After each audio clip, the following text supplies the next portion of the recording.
लाइक कीजिए, सब्सक्राइब कीजिए और बटन दबाइए। الله الذي خلق السماوات والأرض وأنزل من السماء ماء فأخرج به من الثمرات رزقا لكم وسخر لكم الفلك لتجري في البحر بأمره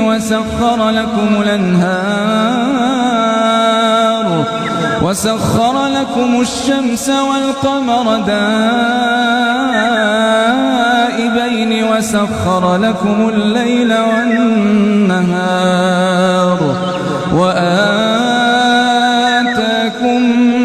من كل ما سألتموه وإن تعدوا نعمة الله لا تحصوها إن الإنسان لظلوم كفار.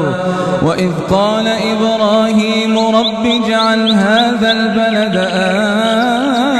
آمنا واجنبني وبني أن نعبد الأصنام رب إنهن أضللن كثيرا من الناس فمن تبعني فإنه مني ومن عصاني فإنك غفور رحيم. ربنا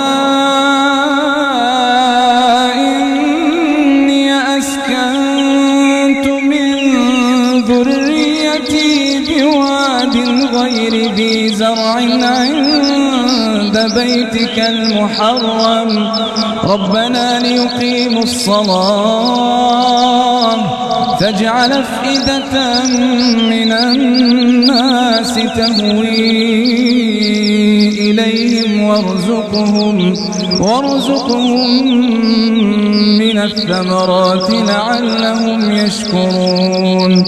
ربنا إنك تعلم ما نخفي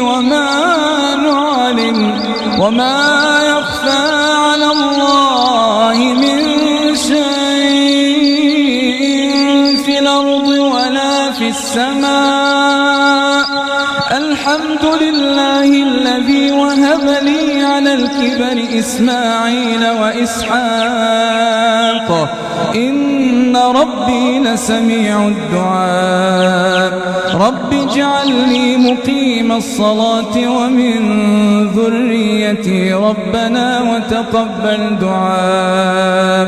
ربنا اغفر لي ولوالدي وللمؤمنين يوم يقوم الحساب.